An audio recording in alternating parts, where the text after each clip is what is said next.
সম্মানিত ভিউয়ার্স, আসসালামু আলাইকুম। তো এখানে লক্ষ্য করলে দেখতে পারবেন বেশ কিছু মুসপ্যাড এখানে রাখা আছে, পাশাপাশি একটা ব্যানগাড়ির কন্ট্রোলার আর একটা টাটা ই কন্ট্রোলার। তো আসলে এ ধরনের কন্ট্রোলারগুলা যখন আপনারা এ ধরনের সাইডের মুসপ্যাডগুলো আসলে পরিবর্তন করেন, তো এখানে লক্ষ্য করলে দেখতে পারবেন আমাদের কিন্তু বেশ কয়েক ক্যাটাগরির মুসপ্যাড হয়ে থাকে।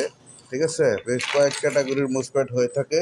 তার ভিতরে এখানে লক্ষ্য করলে দেখতে পারবেন এই দুই ধরনের কিন্তু দুইটা ক্যাটাগরি, যেমন এখানে দেখতে পাচ্ছেন এ একটা ঠিক আছে। এই আপনারা যখন আসলে এই মুসপ্যাড দিয়ে যে সাইডটা আসলে করা থাকে, অনেক সাইড, এই সাইডগুলো আসলে দেখতে পাচ্ছেন এখানে রয়েছে যে সাইডকোনা যে সিস্টেমের যে মুসপ্যাডগুলো, এগুলা দিয়ে আসলে এটা সাজানো। আবার অনেক সময় দেখা যায় যে এই রাউন্ড মুসপ্যাডগুলো দিয়ে সাজানো থাকে। এ ধরনের রাউন্ড মুসপ্যাডগুলো দিয়েও কিন্তু সাজানো থাকে। অনেক ভাই আসলে যে কাজটা ভুলটা করে থাকে সেটা হচ্ছে কোথাও এ ধরনের রাউন্ডটা দেয়, আবার কোথাও এ ধরনের গোলটা দিয়ে থাকে। তো এই ধরনের গোল এবং কি চারকোনা আলা যে আপনারা যে মুসপ্যাডগুলো দেখতে পাচ্ছেন, এটার জন্য যখন আপনার দিয়ে থাকেন, তখন আসলে যখন মিটার দিয়ে মাপতে যান, ঠিক আছে, অল্প একটু হালকা হলেও আপনার সমস্যা দেখাবে।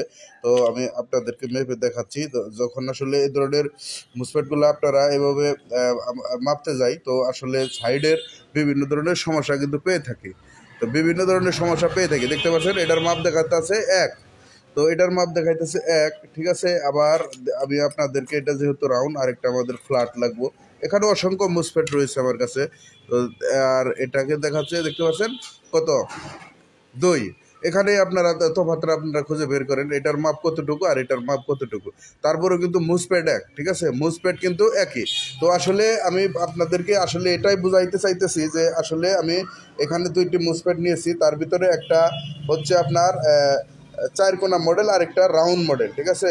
যখন আসলে রাউন্ড মডেলের যে মুসপ্যাডগুলো রয়েছে, এই মুসপ্যাডের জায়গাতে আসলে এই মুসপ্যাডটা যা, বা এই মুসপ্যাডের জায়গায় এই মুসপ্যাডটা যা, অথবা আপনারা হয়তো যে কোনো যেখানে পান সেখান থেকে আসলে মুসপ্যাডগুলো নিয়ে এ ধরনের কন্ট্রোলারের ভিতরে লাগিয়ে থাকেন।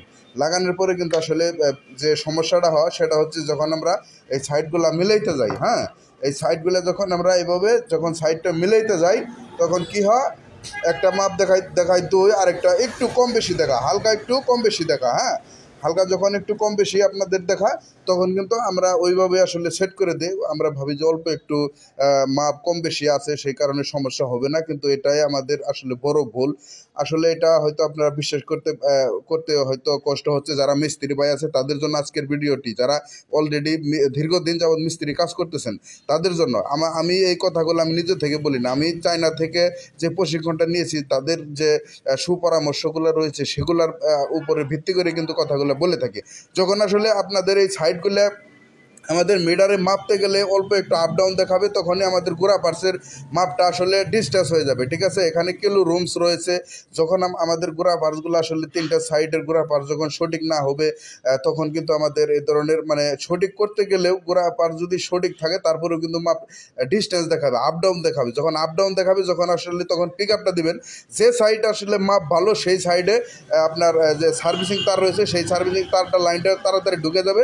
আর যে সাইডে আসলে আপনার যে এই মাপের পরিমাণ কম রয়েছে, সেই পাশটাতে আসলে মানে অল্প একটু আপ ডাউন হবে। ধরুন এই 2টা তার, একটা লম্বা একটা খাটা, যখন লাইনটা দেওয়া হবে এই তারটা কিন্তু পরে পাবে, এই খাটা তারটা কিন্তু ধরেন এই তারটা আগে পাবে। তো এই সেই তুলনায় অনুসারে ধরেন 2টা তার যদি আসলে লাইন ঢুকে, একটা যদি আসলে ছোটো বড়ো থাকে, সেক্ষেত্রে কিন্তু এটা অনেকেই জানেন যে এই লাইনটা আগে পাবে, এই লাইনটা একটু পরে পাবে। তো এই ধরনের সমস্যাটা যখন এই ধরনের কন্ট্রোলারের ভিতরে হয়ে থাকে, সেই সাইডটা কিন্তু বারবার নষ্ট হয়ে যায়, বারবার নষ্ট হয়ে যায়। আমি আসলে এটা আমার এক ছাত্রকে, এখানেই রয়েছে, ছাত্রকে শিখতে দিয়েছি। তো উনি আসলে এই কাজটা করতেছে, আর বারবার আসলে যখন চেক করতেছে বারবার একই সাইড কেটে যাচ্ছে। তারপর আমি বললাম যে তুমি যে মুসপ্যাডগুলো খুলে, ঠিক আছে, সমস্ত মুসপ্যাডগুলো খুলে তুমি একটা কাজ করো, এক ক্যাটাগরির যে মুসপ্যাডগুলো রয়েছে সেগুলো লাগাও, ঠিক আছে। তো তারপরে উনি আসলে যে কাজটা করেছে আপনাদেরকে দেখাচ্ছি, দেখতে পাচ্ছেন। যখন আপনাদের এই ধরনের সমস্যাটা হবে, তো আপনাদের ব্যান্ড মিলিয়ে আপনাদের এই মুসপ্যাডগুলো প্রয়োগ করতে হবে। তো দেখতে পাচ্ছেন এখানে যে মুসপেটটা রয়েছে আমরা সেম ক্যাটাগরি পাবে, একটা কিন্তু সার্কিট থেকে মাদারবোর্ড থেকে আমরা এটা দিতেছি, প্রত্যেকটা কিন্তু মুসপেট যে খোলা রয়েছে দেখতে পাচ্ছেন, এগুলো কিন্তু খোলা রয়েছে।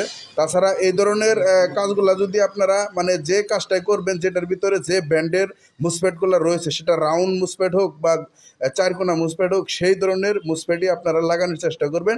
পাশাপাশি 3 সাইডের গোড়া পাশগুলো মিল করে দেবেন, তাহলে আমি গ্যারান্টি দিয়ে দিচ্ছি এ ধরনের কন্ট্রোলার কখনোই আবার যে সাইড কাজ করলেন সেই সাইড শর্ট হবে না ইনশাল্লাহ। তাছাড়া আমাদের কাছে যারা ইউটিউব চ্যানেলের মাধ্যমে কাজ শিখেন তাদেরকে জানাচ্ছি আমাদের অটোমেটিক টিভির পক্ষ থেকে অসংখ্য ধন্যবাদ। আর আপনারা যদি কেউ ব্যক্তিগতভাবে সরাসরি আমার কাছে কাজ শিখতে চান, বিস্তারিত মাদারবোর্ড থেকে একটা কন্ট্রোলার আপনার কীভাবে তৈরি করবেন, ওয়ারিং কীভাবে করবেন, সেটা হতে পারে যে কোনো ধরনের কন্ট্রোলার হোক, অথবা মোটরের যে ওয়ারিং, চার্জার, মানে 4-5টা কাজ আমরা শিখিয়ে থাকি। তো যদি সরাসরি কেউ শিখতে চান, অবশ্যই আমাদের স্ক্রিনে যে মোবাইল নাম্বারটা দেওয়া রয়েছে সেখান থেকে যোগাযোগ করে আপনি অল্প খরচেই শিখতে পারবেন। ঠিক আছে, আজকের ভিডিওটি এতটুকুই ছিল।